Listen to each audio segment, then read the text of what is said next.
Lovely to have you here. Kia ora, thank you very much. All right, there we go. Wa tēnā ra kata katoa ngā mihi nui ke kauta nama haere mai ki tēnei hui ipurangi.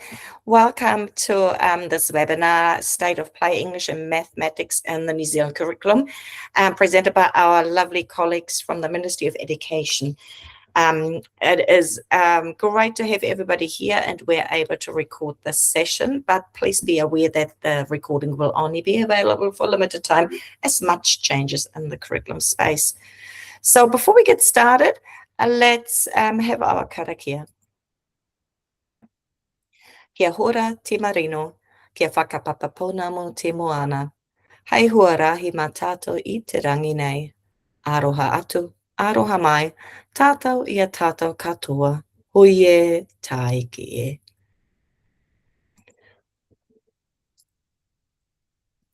Well, let me not hesitate and not wait too long to introduce our lovely speakers here today. Two ladies I've known for quite some time from up here in Tita Tokaro, well-known educators Ellie Booth and Kathy Hancock, who are both working as curriculum advisors for the Ministry of Education. These lovely ladies have a lot of experience in teaching and senior leadership across a number of schools in Tita Tokaro and beyond. And currently, as curriculum advisors, they're working with schools across Northland.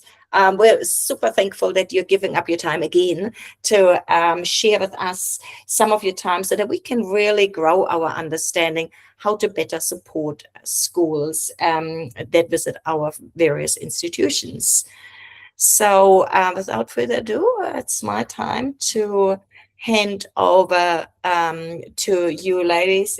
Just quickly for our visitors in the webinar, please use the chat to ask any questions, and I'll also put some of these to our speakers later, and I will add some links in the speaker notes as well.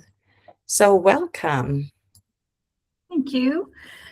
Just while Monica's pulling up the slide that we've got there. Yeah, thank you for inviting us along a second time. We did this about two weeks ago and we recorded it, and then we realized afterwards Kathy spent a good 2 or 3 hours working with our tech support team to try and see how we could share the recording with you, and we were unfortunately not able to share beyond, so we it's a bit of a rinse and repeat, and no two presentations are the same, so let's hope we don't miss out any of the bits and pieces that we put in last time.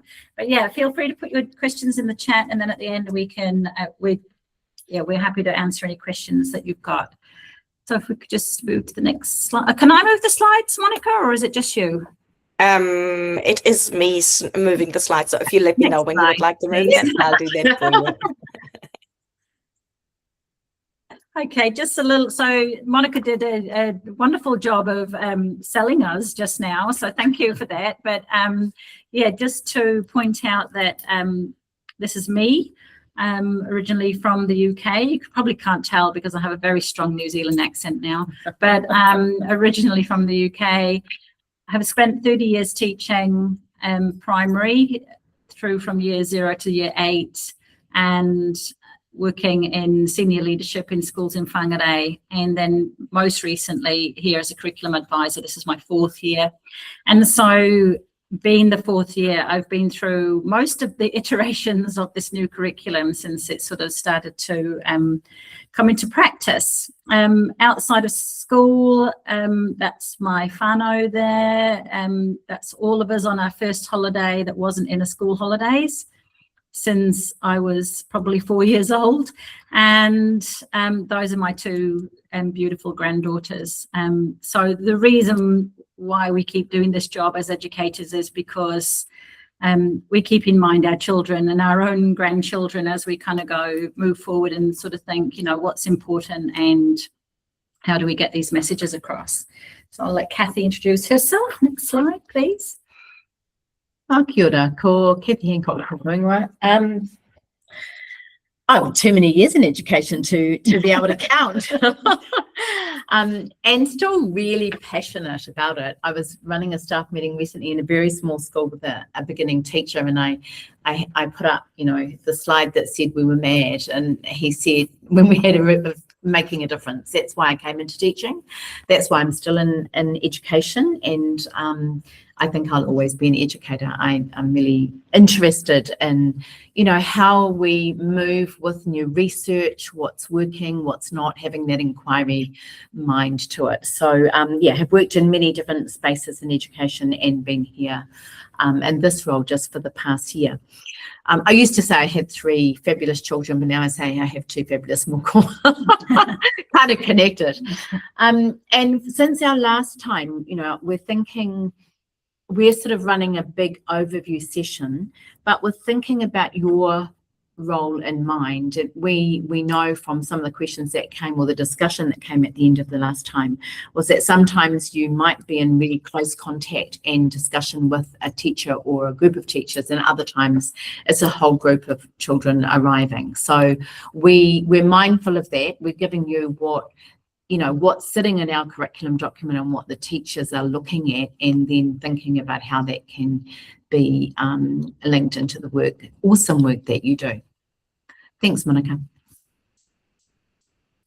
Mātaiaho tahunui, Mātaiaho tahuroa, he takapau wananga e hora nei. Lay the kaupapa down and sustain it. The learning here is laid out before us. And this is a whakatauki that was from Dr. Wayne Ngata, who is really instrumental in the framework, the Mātaiaho, that is sitting around our curriculum.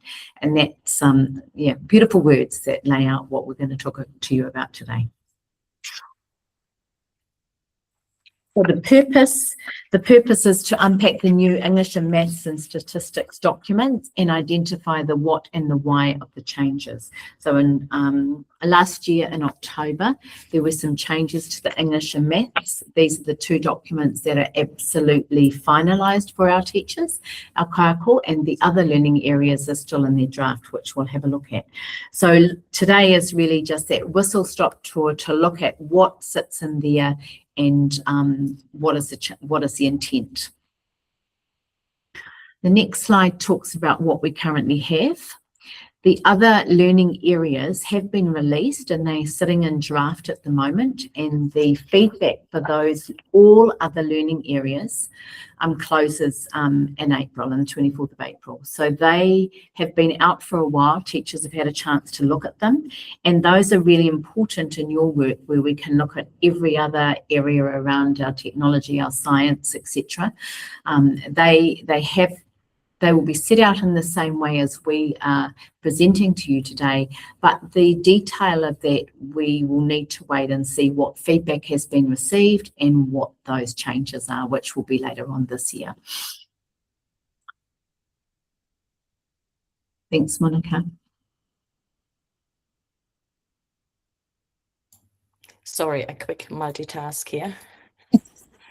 It's okay.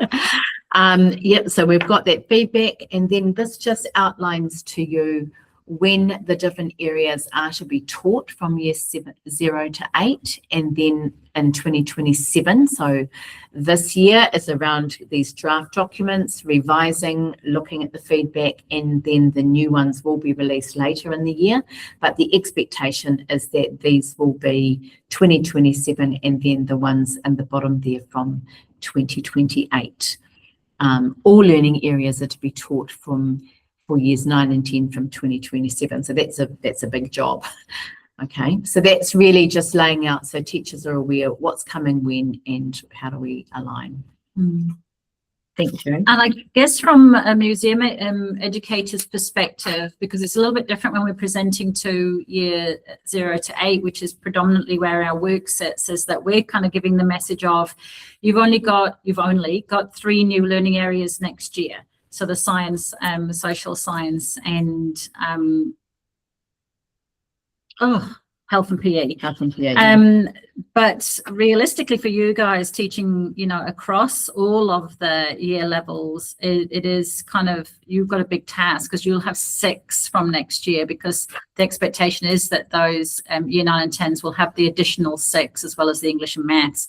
And a year 9 and 10 teacher is in a better place because they've only potentially got 1, 2 or maybe 3 at the very most that they need to get their head around as a year 9, 10 teacher. So yeah, you know, our heart goes out to you because you've got all of them to kind of get to understand, but hopefully we can show you how they're laid out, which will mean that it's just the content that you need to be concerned with. So prior to our curriculum refresh, we were 2007, and those curriculum documents were based on achievement objectives, and they were big and broad. The curriculum document itself was very small, and it left a lot of the learning to the schools to decide what was going to be, you know, detailed in that. So it was very, very small. This curriculum is based on a knowledge-rich curriculum. And what we mean by that is these really clear 4 points here are what the ministry's definition and what they have chosen to really hone in on in a knowledge rich. So being selective, and I was thinking about your roles, and actually I thought this would be very relevant in your role as a museum educator, because in a museum you're selective on what you choose and what your content is. So it's carefully chosen.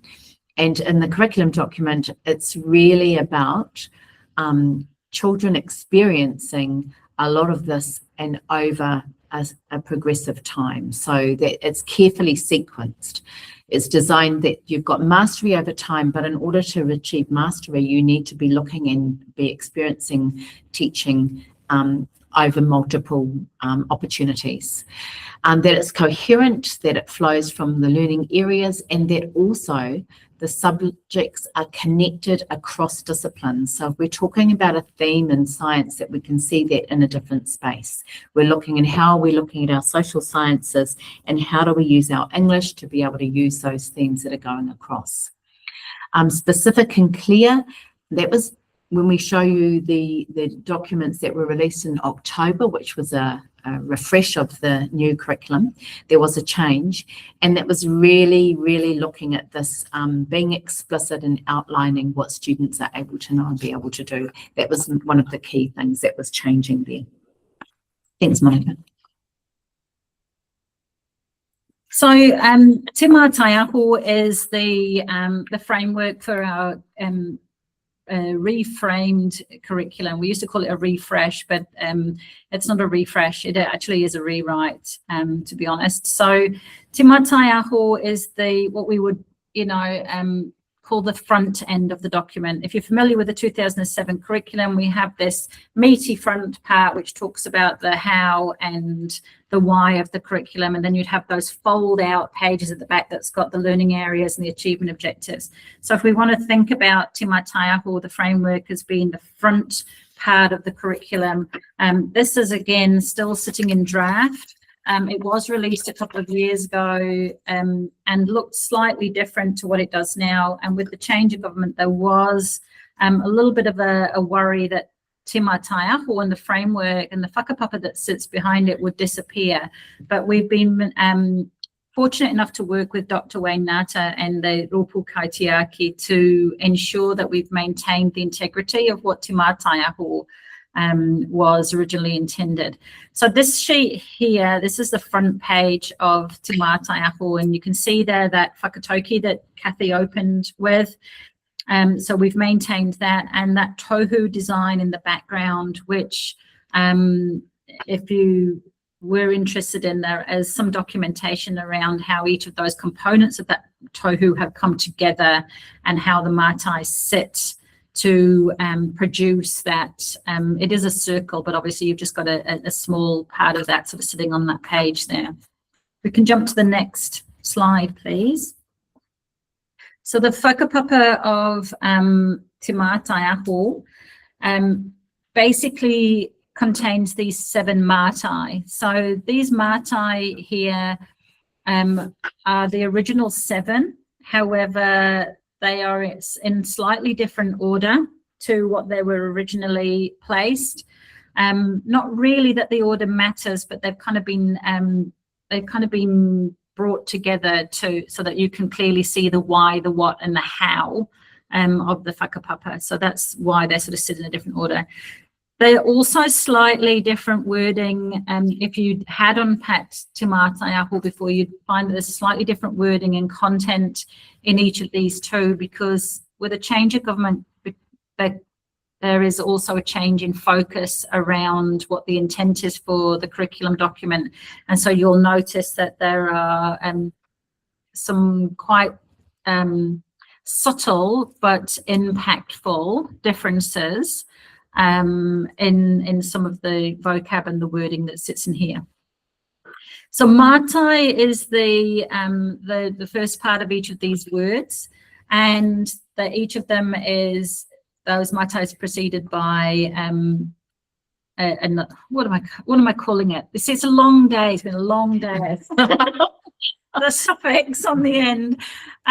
So we've got Mātairangi, Mātai tipu, Mātai nuku, Mātaiaho, Mātaiaho, Mātairea, Mātaiahika. Now, they basically mean, for the context of Te Mātaiaho, their translation sits underneath them. So Mātairangi being the guiding kaupapa.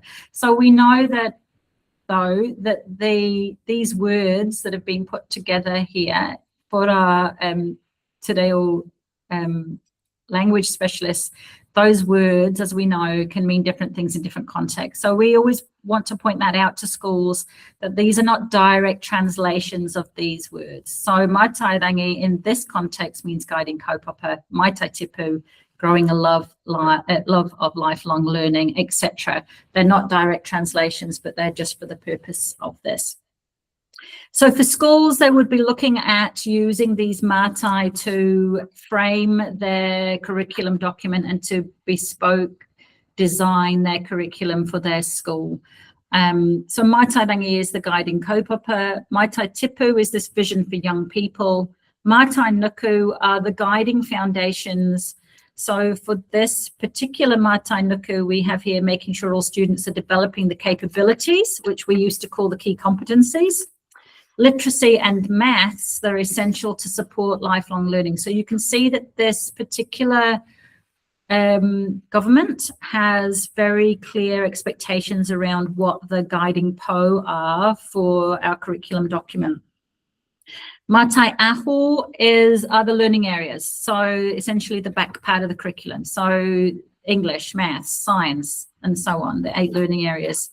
Mātaiaho is the teaching and learning programs within the school. So this is where your specific curriculum design comes into play. What does the planning look like? What is assessment? What programs of learning are you using to support your English, your maths, your science, your whatever? What pedagogical approaches and practices are you choosing to use as a school? Within the Te Mātaiaho document itself, there are some suggestions, some strong suggestions, some expectations, some ideas, a range of things around what those look like. But that's essentially the design. So at, Sunnybank School, our curriculum looks like this. This is what English looks like for us. This is what science looks like, and so on. Mātairea is making reference to that focus on progression. So we've got this progress, the year-by-year teaching scope and sequence, the phases of progression through learning. So phase 1 being year 0 to 3, phase 2, year 4 to 6, and so on. We previously had curriculum levels. We now have curriculum phases, which have expanded away from those 2 years into a 3-year progression. And Mātaiahika is the relationships for learning. So that's also includes our local curriculum, our localized curriculum, and what that looks like, how school A looks different to school B, depending on where they are geographically placed, but also what their historical connections are, local parako, all of those kind of things that again form part of that design about what makes school A different to school B. So, yes, you do fit there too. So the learning area structure, this basically is a blueprint for how each of the learning areas are set out. So we've got a circle around here is that each of the learning areas are based on a knowledge-rich curriculum. So we're not talking about facts. We're not talking about a facts-based curriculum. We're talking about knowledge-rich, and that knowledge-rich curriculum is underpinned by the science of learning. So science of learning is giving us mostly the ideas around pedagogical approaches, you know, an understanding about how a learner is learning, and so how we adapt the learning to suit the learner, and that's all taken from research. The rest of that image there shows you how the learning areas are laid out. Each one of them has a purpose statement. They're then broken up into the years. There's a year-by-year teaching sequence. Those are broken up into strands. So in the mathematics, it would be the normal mathematics strands of number, algebra, geometry, and so on. In English, it's reading, writing, and oral language for years 0 to 8. And then text studies and language studies for year 9 to 10. And then each one of those knowledge strands is then broken down into the essential knowledge that we want students to understand in a year-by-year progress, and the practices, and those sit hand in hand. And we'll explain a little bit more about the structure moving forward, but for each of the let me rephrase myself. For each of 7 of the learning areas, this is how they're laid out. Learning languages is a little bit different. There's no year-by-year teaching scope and sequence for learning languages, because learning languages is not a compulsory learning area. And so their sequence goes from novice to expert, as opposed from year 0 to year 10. So which means that if a learner picks up, or if a school decides that they're going to start teaching Spanish from their year 5s to 8s, then they obviously start at the novice and work through to expert, as opposed to expecting them to start at a year 1 level, because they're not year 1. It might be year 1 of their learning, but they're not a year 1 student. Okay, so for those of you who were familiar with last year's iteration, so we call it the old new version of the English and mathematics. We had this understand, know, and do framework, and it had suddenly disappeared. We woke up on the 20th of October last year, and who would have known that the curriculum documents completely changed and the UKD had mysteriously disappeared. It took us quite a while of unpacking to realise that the UKD actually hadn't disappeared, but had was just wearing a different coat. So I'm just going to explain what I mean by that. The next slide shows a beautiful image of Graham Aiken, and I would encourage you to watch the video that you can find on Tahurangi, and I think Monica's just popped it into the chat. Graham Aiken was part of the original curriculum cohesion group, yeah, is that the right word, around building the Te Ao Tangata, prior to that the Aotearoa New Zealand histories. And the UKD element was brought about during that time because it fitted really well with the Aotearoa New Zealand histories, and then in turn with the Te Ao Tangata social sciences. And he does a good job of explaining that once they started to put that into the other learning areas, how they realized that succinct UKD framework was not going to necessarily look the same across all of the learning areas. And the whole point of this curriculum was that each learning area would look the same to make life easier for teachers and clearer. And so there needed to be some reframing of what that was.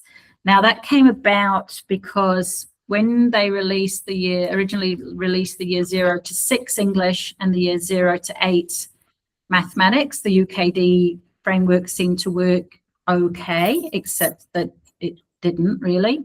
And And then once they started to build the next phases of learning for those, so the year 7 to 10 for the English and the year 9 to 10 of the mathematics, once you move away from that constrained skills kind of area into more domain specific knowledge things, it didn't quite fit. So it was the best time really to make that change rather than to have all of the learning areas out and then decide that it wasn't going to work. So I encourage you to have a look at that. But if we could just have the next slide, and hopefully it pops up in different bits. Okay, so this is what the old new version looked like. So what you would have to do as a teacher is you would have to decide on what you what of the teaching statements you were going to teach. So if you could just keep clicking through for me, Monica, that would be great. You'd find all your little bits. And next one, and you go, okay, this is what my lesson's going to be about.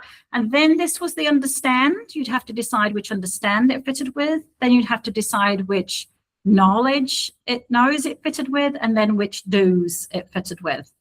And then you'd have to weave it all together. So if you could just go back one click for me, Monica, please. If you can remember, and if you were aware of it, the no's and the do's had this phrase at the beginning that said, by the end of this phase, students can or students know. However, we had a year-by-year teaching scope and sequence.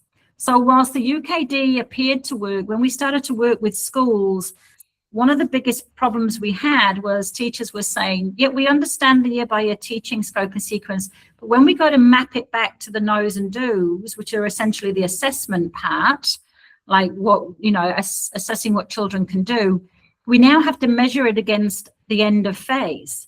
So if I'm only teaching year 1 and I'm looking at the year 1 scope and sequence and pulling those things out, how do I decide whether I feel like they're going to make the end of phase 2 years before I'm even getting there?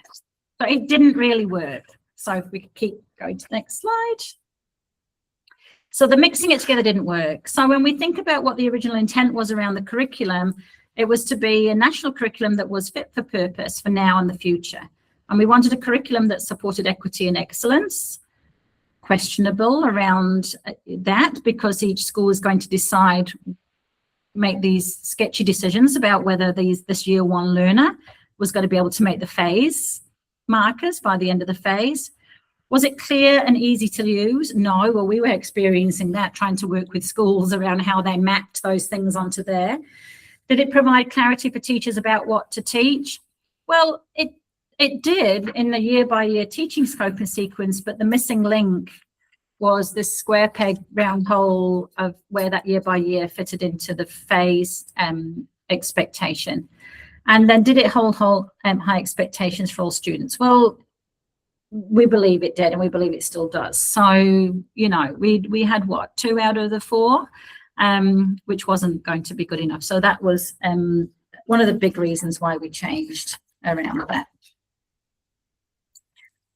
So what did happen to the UKD? What happened? So basically, when we look at the understands in any of those old new versions of the curriculum, but basically they didn't change from phase to phase. They weren't on every phase that you looked at, the understand statement stayed the same because essentially it was the purpose of that learning area. So the understand was giving us the purpose of English, or the understand was giving us the purpose of mathematics from year 0 through to year 10. So the understand became the purpose statement. Makes sense. That's what it was. And we'll show you a couple of slides shortly to show you where those fit. But if you could just move to the next one.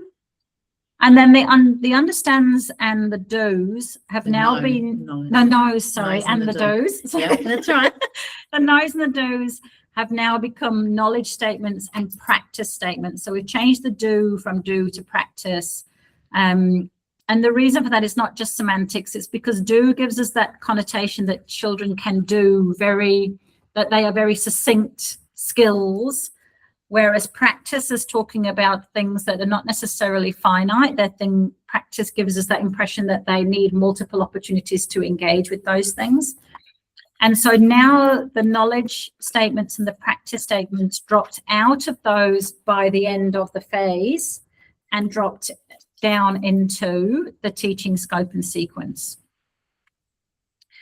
We're not going to focus on it today, but just to let you know that, we did have those by the end of the phase statements have not been dropped entirely. They now sit in the progress markers that sit in the assessment and reporting. So we still have markers, but they are still not, they're not end of phase anymore. They're progress markers to show us what children need to be able to know and do by the end of each year level. So because this is a teaching scope and sequence, not a learning scope and sequence, we don't want to be writing I can at the beginning of each of these statements and making them goals. They're what we're teaching. Okay. You can have a break. Thanks, Monica. So what we're going to do is we're going to look at this diagram again. This is the structure that brings us all together. And so we've got down the bottom here the years. When Ali talked about phases, so phase 1 is years 1 to 3. We still talk about phases, the next one being years 4 to 6, and then phase 3, 7 and 8. We still talk about phases, but the documents, the English and Maths and subsequent learning areas are set out year by year. And that is what teachers are looking at to see what is important, to have multiple opportunities to see what students are experiencing in that year level. So this is a really big focus of what this curriculum intent is. Also down the side, Ali talked about the capabilities. So we used to have key competencies. So some of these have are similar. We've got relating to others, which was also in our key competencies. Communication, which is really that participating self-expression. Self-management and self-regulation. Self-management was there in our key competencies, but not the self-regulation part. So that's that whole students being able to organise and plan for how to do their things. These next two weren't part of key competencies, and really good to see them, and they're problem solving. So that means identifying problems. It's thinking about consequences, and a really big part of critical thinking. And I'm thinking in your role in a museum, critical thinking is massive because you're bringing information, you're viewing information, you're drawing information from multiple sources. And, you know, when I'm thinking about that, it's whose voice is behind here, whose voice has been articulated or represented, and whose has been missed out. If I think of Waitangi, you know, Monica's nodding. I mean, you've got the whole one side, which is giving a voice, and then we turn around and we go to the other side to look at the other. So very, very big part of that problem solving is critical thinking. And lots of teachers are thrilled to see creativity as one of the capabilities that's now sitting in those as listed there. And I'm just looking, the capability, it says, I really like these words, emerging authentically from the content. Okay, so again, thinking about yours is how has the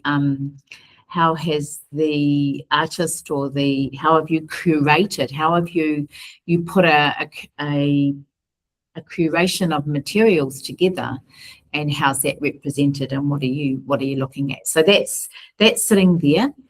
The other things here is really building that deep understanding of knowledge and practices together. And I just go back to one of the points I made around our 2007 curriculum with the really, really small documents and the big achievement objectives. The detail of what was really important for teachers to understand the content of what to teach was not there. And so what we found out was that sometimes we needed to work with teachers to make sure that we understood the content in order to be able to teach some of those things for our year levels. So if you go to the next slide. In this document, when it talks about knowledges and practices, they are woven together. The knowledge is talking about those principles or those theories. Ali talked about it's not just facts, because that's something that you may have heard, or people are sort of isolating it to. It's much bigger than that. And in your role, you know this. This is bread and butter of how you look at your material. And for teaching, it's the practices of each of those schools and those applications of what we use. And it's very important that we call these out. And what's happened in this document is there are really important parts to the knowledge that a teacher needs to understand in order to be able to choose those practices for the kids. So it's very much woven together that you're teaching these together, the skill is there, you're reinforcing it. They're not opposites, but they're interwoven. And I think this diagram sort of spells that out quite clearly, that's how they're working, that you're selecting, and teachers are selecting from these teaching statements. They don't have to do them in a particular order. They're selecting it within their year level according to the content, the context, and that's where they'll, as time, hopefully it's happening now or it will in the future, where they're looking to you and saying, I'm really looking at this audience and purpose and how I'm trying to get this across, and then we can make that alignment. Thank you. If we go to the next slide. Oh, sorry. So the understand statements, if we just go back to that, the understand statements is our purpose, and that's what Ali talked about. Our knows and our do's now sit in our knowledge and practice. But what happened to the phase progress outcomes? And we've already, Sorry, I jumped ahead and said we're not going to talk about it, but then I realized we're not going to spend much time, but this was the big phase outcomes. Those were the ones that were sitting in those big phase, and yet we're asking teachers to look at year by year. Now, you might also, because where we teach, and probably in many parts of the country, teachers have got multiple year levels in one class, and we're saying year by year. That's a reality, and so we are still looking at that and making sure when we look at where our kids are at, they're using assessment, which we won't go into today, but they're looking at what is our information telling us, where are we going, are we all going to get to where we need to at the end of 2026 with a new curriculum and year by year?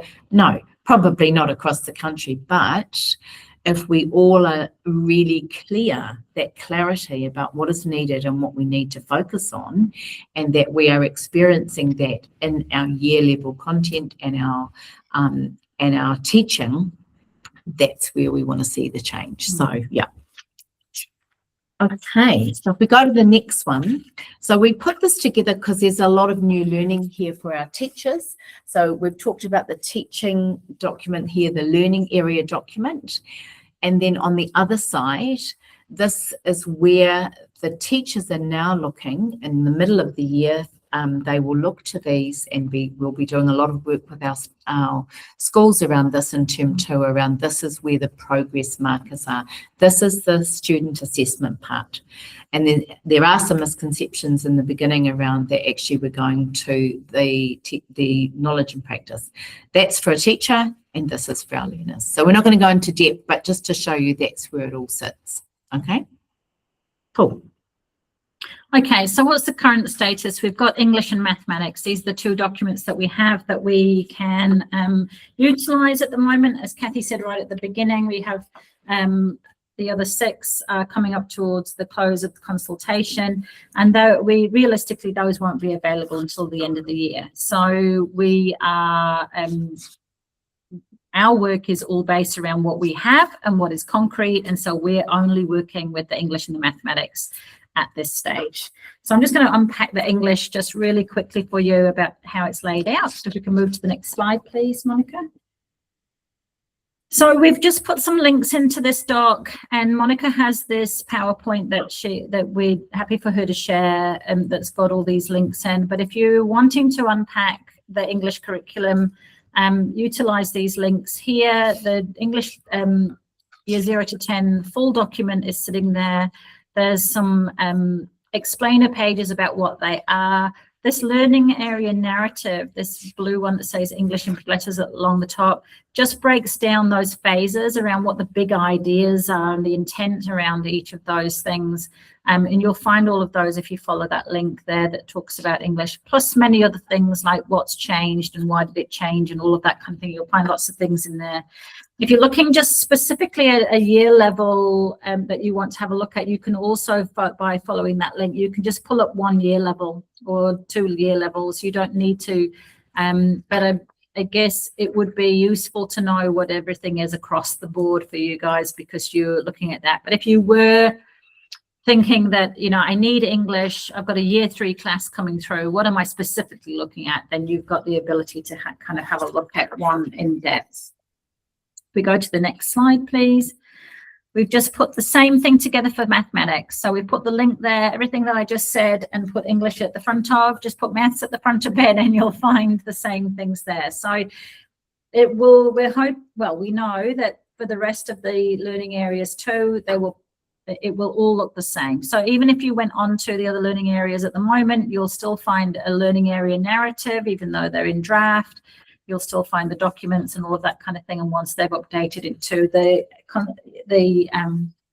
confirmed versions, then they'll be replaced on there. So that's just a couple of places for you to go to if you want to have a look at those. And I think the next page is just confirmed what I just said. That's the other learning areas. So if you want to follow that link at the top, that will take you to that page that you see there. So let's have a look at the English. So this is what the front of the doc looks like. You can see the Te Mātaiaho tohu sitting in the background there, and just showing you that that is the framework for everything. So the next slide, and if we just keep clicking through, Monica, because it's one of those ones that's just going to build as it goes. This is the purpose statement, and I do encourage you to kind of have a look at what this says in here. When we're working with schools, we say we're going to start here because we know that you'll never go back to it. So we suggest that to everybody, because who does? At the end of the day, they just want to get to the pages that tell them what they have to do. But if you keep clicking, Monica, what you'll see is that the understands that we had keep popping up in the top corner, and you'll see that we've highlighted where they now show up in the purpose statement. So as those understands pop up at the top, you'll see highlighted below that we haven't actually lost them. They haven't disappeared anywhere. It's not a mystery. They are sitting in the purpose statement. So it's always good to know what the intent of that is. So I suggest that you kind of have a look. This page here is the next page in the document, which talks about the introduction. And these are the new phase descriptors. So you can't read that. I can't read that. It just looks like gobbledygook to me. But believe me when I say down the side, each of those paragraphs is broken up into the phases. And what it gives you is a very succinct overview of what is expected to be taught in English and what the intent is for that phase. And so those match very clearly to those narrative pages that I just talked about on that previous page. The narrative page is probably a much nicer doc to have a look at. But that's our introduction, which kind of introduces you to what the expectations are for each of those phases. So the next page, so that's where it came from. They were called progress outcomes before, and now it's the introduction. So this is what each page of the teaching scope and sequence looks like. So as we keep clicking through, we'll see things pop up. So each page shows you the strand at the top and then the element. And for English, we have sub-elements. So each of those elements are quite meaty. So they're broken into sub-elements, as you can see, sitting in here. Then we have the knowledge statements, which are the ones that sit underneath there with the kind of fleshy coloured headings. And then the practice statements sit beside them. Now, these match. So if you were to pull up the during the first 6 months knowledge and sit it beside the first 6 months practice, you will see that they are matching. So this is the knowledge that our students need, and these are the practices that you'd expect to see in this space. So I know that this is oral language, but and I can't read it from here, and I can't read it on mine either. It's far too tiny. But if you know, if we think about knowledge, if we think about verbal reasoning and things like communication, and we're looking at, you know, we're expected to, I think it's got something in there, that oral language one about questions, you know, are all based around who, what, where, when, and how. So students need to know that a question, normally contains somewhere in it that anticipation that you're going to get information about who, what, where, when, or how. The practices encourage the children to ask questions using who, what, where, and when. So you can see how this is the knowledge we want them to have, and this is how we're going to encourage them to practice that. And museums and other culture and heritage places are wonderful places for asking and answering questions. Oh, absolutely. And we all know, we've all had those classes of, I was going to say 5-year-olds, but it happens with 10-year-olds too, where something is said and then you say, does anybody have any questions? And they come out with a random statement about something their nana did yesterday or something. So, you know, it's important that we kind of get children to consider those things. But and just to add on to that, if I look at during the third year, it's building on. So in the third year, it's really asking to extend and think about extend thinking and collaboration. And the practice says suggesting alternative causes or outcomes, considering scenarios and predicting. I mean, in your work, that's absolutely, you know, you're looking at an artifact or whatever, and you know, so there's some really clear guidelines there to what might be some good practices. Yeah. And expectations from there. Sitting at the bottom of this for English are these teaching considerations. So these are just ideas that have been listed down here for how a teacher might go about introducing some of those concepts that are sitting in the knowledge and practices that sit above. And Kathy's going to talk about the mathematics, but those sit in a different space with the mathematics, and we can talk about why when we get there. Okay, so the next page, this is just a clear picture of what those strands and elements look like. So you can see that for year 0 to 8, we have those 3 strands of oral language, reading and writing, and that they're broken down into 2 or 3 sub-elements in each space. And you can see that real shift in strands as we shift from year 8 into year 9 and 10.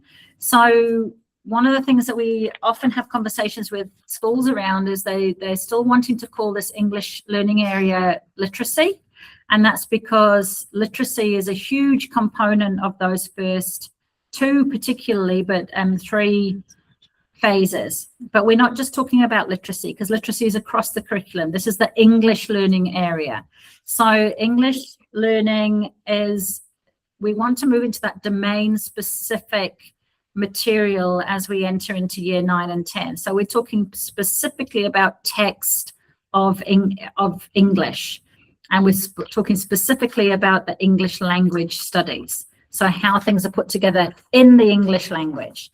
So early on in those elements, you can see in there word recognition, comprehension, transcription, we're talking about encoding, decoding, putting print on a page, pulling print off a page, and then moving into sort of that more, unconstrained skills of things like comprehension, whereas it's very domain specific when we get into year 9 and 10.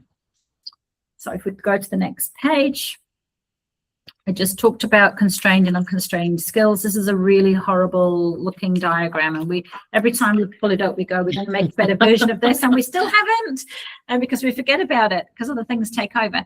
But realistically, what these arrows are showing you is that there are some skills that are constrained. So basically we learn them, and it takes us a number of years, a number of practices to learn a skill, but then we don't need to keep learning it. So things like the alphabetic principle.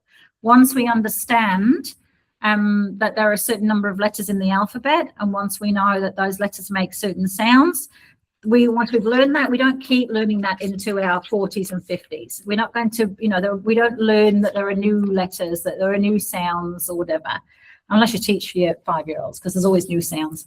But that's a constrained skill. Whereas we've got unconstrained skills, which are things like comprehension, vocab development. Even in my 50s, you put a medical journal in front of me, there's a whole heap of vocab in there that I have no idea of. There's a whole way of reading a medical journal that is completely different to how I'm reading my Akatar or something, So it's kind of, so we've got constrained versus unconstrained skills, and that's what those arrows are showing you. So for decoding specifically, I'm just looking at the reading decoding, you'll see the arrow goes and it stops as it reaches that sort of mid phase 2. That's because by the time the expectation is by the time we get to phase 2, that a child has those decoding skills. It's a constrained skill. And then you'll see some with arrows that go all the way across. So that's that diagram. And if you move to the next page, just want to confirm what I was saying about literacy. So those decoding and encoding skills are taken right across the curriculum. So those are our literacy skills that we need. You know, we want to be using those skills of reading, writing, in social science. How are we reading and writing those things? But you know, English is its own learning area, and that's why we have to move into that more domain specific, identifiable English content around English literature and English language when we get to year 9 and 10. Move on. So a couple of things to notice in year 6, and I'm not going to read the whole slide, it's there for you, but just want to point out the inclusion of kupu Māori and Mātauranga Māori. This comes in at year 2 and 3. So year 2 and 3 students, the expectation is that we are teaching Te Reo Māori letter sound relationships and how to decode kupu Māori in year level text. So there is an expectation there. And yes, it is the English curriculum.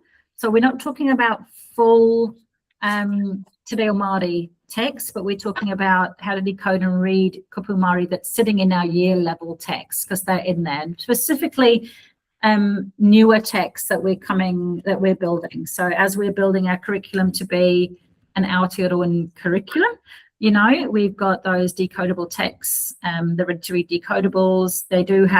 We do have quite a few kupu Māori that sit in there. As we move through into phase 2, we're looking at that correct pronunciation around that. We've got text glossaries that can support teachers and students in that pronunciation understanding. We're looking at specific texts such as pūrākau and those shared cultural texts, and how we bring that Mātauranga Māori into our understanding of English language and literature.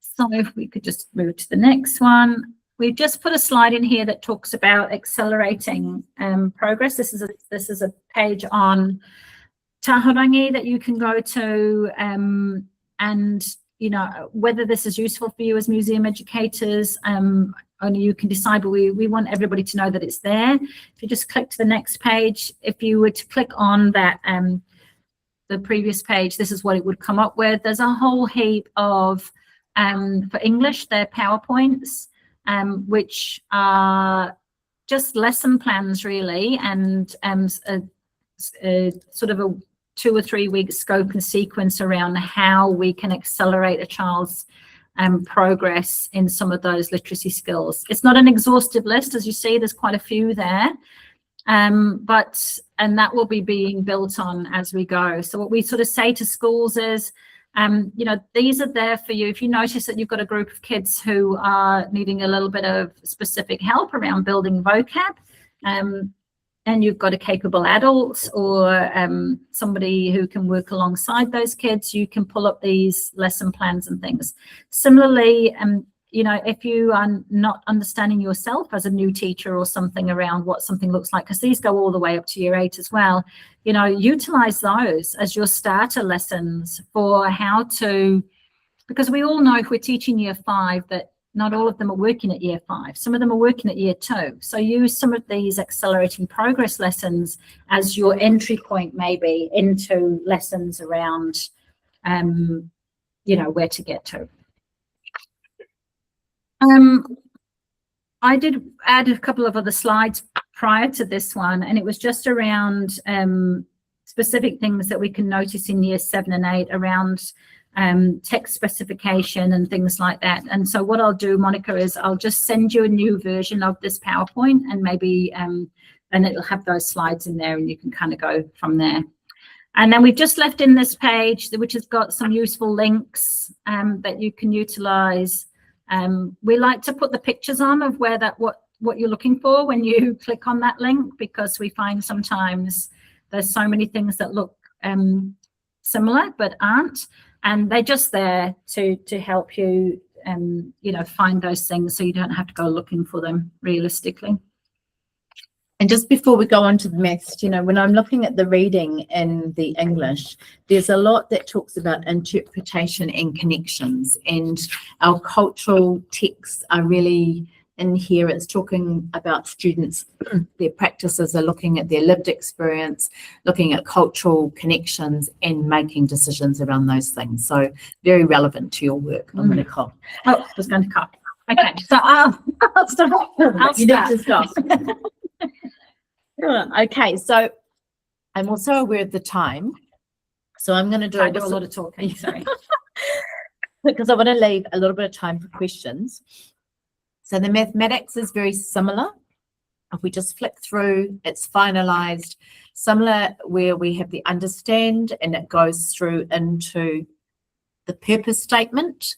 If you just flick back, so it's still sitting in there. Again, take time. We ask teachers to read this because this is where that is moved into. If we go to the next one, in our introduction, same thing. If you click again, we should magically see the rest of those. And again, okay, so same as before, where we've got those outcomes. We've got those sitting in there and it's broken down into the learning area structure. Exactly the same setup for English. And I guess the key thing here is all of our other curriculum areas, which Ellie's already mentioned, are set out in the same way. So once you've got one document that you can move yourself around there and find your things, the rest will be set out in the same way as these ones are. If you flick to the next one. Sorry. Do you want me to go? I just need to So this is the learning area structure. So when it comes to the structure, we talked before in the English, we had the strands, which were oral language, reading and writing. Within mathematics, the learning area structure is split up into the strands of mathematics. So number, algebra, measurement, geometry, statistics, and probability. So they're broken up like that. So these originally sat with the maths, they sat in the nose, and that's how they were set out. But now we have them sitting in the learning area structure, and that's how they're designed from here. And so the next picture. I can take over. Thank you. So this is a visual look at the learning area overview. So what you're seeing here is you're seeing the purpose statement and the understandings that you've got your introduction sitting there, and the processes which are part of our investigate, explain, justify, represent and connect. Those are really key for what students are engaging in mathematics, because you've got knowledge, but we've also got these practices that are really crucial across all areas of mathematics. And then it talks around the scope and sequence, where you've got your strand around number, algebra, geometry, statistics, probability and measurement. So it's a visual diagram that is giving you the same information, but so you can see how it all goes together. On the right hand side, the conceptual understanding, so understanding things at a big level and being able to transfer those across at the same time as using procedural fluency. So making sure that we know things and we can access that, and we know those at speed, and then we can use those to be able to go to those big understandings and those developing those concepts. So they are both important, okay? And you've heard, there has been things that have been said, oh, it's all about just knowing your facts and knowing this. Well, we all know that if we know them, it makes our task when we're doing our shopping, and we can quickly make those decisions and use those numbers with fluency. That's important. One thing I'll just say there is, when we're talking about teaching to the year level, we would also be able to provide that fluency or those really important things that students need as a scaffold, so they could still manage that higher level and meet that year level. So for example, in mathematics, conceptual understanding would be, that if we're looking at something like multiplying by 5, understanding that multiplying by 5 means that you're going to make something 5 times bigger. That would be the conceptual understanding, and the procedural fluency would be that you can reel off your 5 times table, sort of thing. So we don't want one and not the other. Either way, we want both. Yeah. Okay, thanks, Monica. So similar here, we've got our strand and our elements. knowledge statements, and over on the right hand side the practice statements. So you can read down here to see the year level content, but across to see the progression. Now we say to teachers, depending on your context, your students, what you know, where your entry point is, what is important for you to decide on where to start. So you don't have to do it in a particular order, but that's in teachers using their information around their students and their school and their context. So if they're using something that is across the school as a school-wide event or a school-wide focus or a theme, then you're going to select what is the most appropriate knowledge and practice to do. Okay. And this is the strands and the elements just laid out, so you can see the strands along the top and where the elements sit underneath, and how some of those have multiple and others it sits with the one. Okay. Lastly, I think we've got one more after that, but just a quick one. In the mathematics document, they do have a layout of year by year for the vocabulary that's used, that's specific to the strand. And this is a really important one, because this shows how this grows over time. So making sure that people are using the correct language, obviously using visual representation of materials, but using the vocabulary so that everyone is aware that when we go to the next year level, we're building on that. So this whole idea of progression and what's important and specific. Thank you. Where Ali talked about the teaching considerations in mathematics, they've pulled this out and made this into a document called Structured Approaches to Maths Teaching and Planning. Rather than calling it yes, considerations. But they are the teaching considerations, and we have been told that they will be doing the same, because they took a lot of the English out. They've left some very key ones in there, but there's a lot of value in what they took out, and that's going to be created as a document in the future. So this is where you see some of the rich tasks, the planning, some of the really good things that teachers are using, and so that sits it as its own document. Okay. And like Ali talked about with the accelerating in literacy, it's the same in mathematics. We've put this slide in here so that you can see there is the same. They sit as Word documents. If you go to the next one, we've got the links there. And this is showing you they're Word documents, not PowerPoints, but the same, where it's a focused teaching, a series of lessons, spelling it out, beginning through to show how you would be able to target a particular area. And we hope that these are growing, and those are the resources that can sit with it. There's a couple of pages.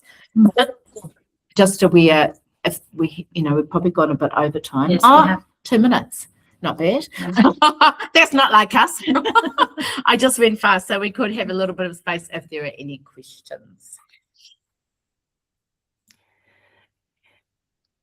Yes, I obviously shared a wrong link at some stage. Sorry, Karen. I'm going to go and have another look at those and make sure that the links come straight out of the slides, which Ali and Kathy kindly are sharing with us. So we're going to add it to the recording. But is there anybody who would like to ask a question? Tara, I can see you just put the camera on. Is there a question you would like to ask? Please take the mic. Kia ora, Monica. I don't have a question, but I really want to acknowledge Ali and Kathy for this presentation. It's been absolutely amazing to be talked through and worked through like this, and to see where the perspectives are for museum education, and knowing how we can help support teachers coming into our spaces with some form of curriculum alignment. So not a partai, but just ngā mihi nui. Thank you. Thank you. We never know, because it's so, like, we're used to saying this so often that we're kind of like, oh, have we lost the audience? No, I'm sure you haven't. You haven't. I've heard you present on this topic 3 times, and I will listen to it a few more times. Monica, it's always different. It is. I mean, because there are different aspects, and after last time I was sort of thinking about what is really important in your role, which is, you know, really powerful around big ideas, big themes, curating information. And that's really at the heart of this curriculum. So fantastic. Yeah. And we had one question last time, which I thought was a really good question. There was a chap online, and I'm sorry, I can't remember his name, but he said, you know, what about when we've got like a whole school that come and we've got to, you know, decide like, how do we do that? You know, so, and our answer to that was the same answer that we give to our multi-level schools. You know, we've got lots of little schools where they've got, you know, 15 kids in the entire school and only one teacher who's the principal.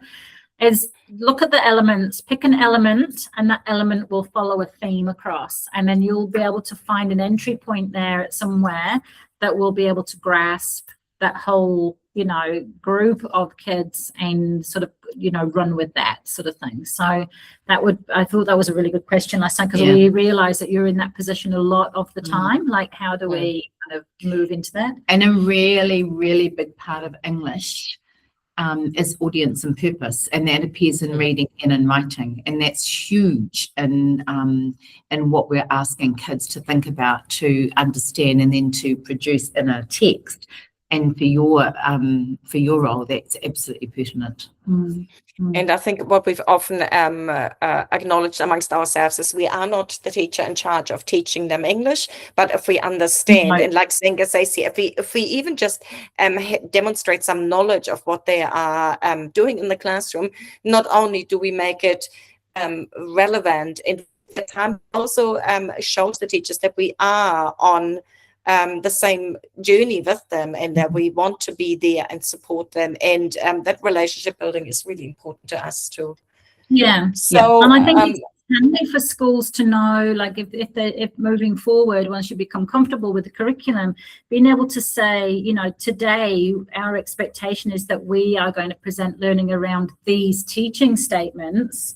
You know, and I don't mean that right now, but, you know, eventually getting to that point, that will be so helpful for schools and teachers to be able to go, that's great. Not that we can tick those off, because we're not about ticking things off, but it will help them to, with their planning around, okay, this kind of fits with what I'm doing and what I'm, you know.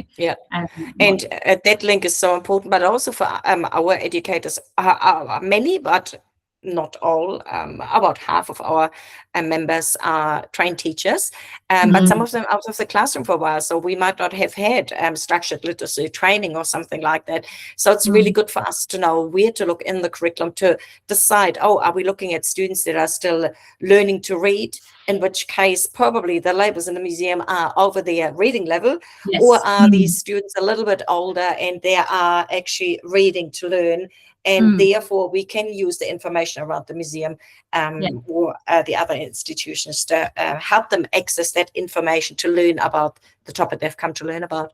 Awesome. Fabulous. Well, I think there is so much information in this. I'm sure everybody will go and have a really good study of not just the document the slides you've put together, but all the links you've linked out of there. And thank you so much for allowing us to have the recording of this as well. It's been an absolute pleasure to have you here today. Thank you so much, Ali and Kathy, and I'm sure we will connect again in the future, because there will be more iterations come out and there will be more questions to be had. Now,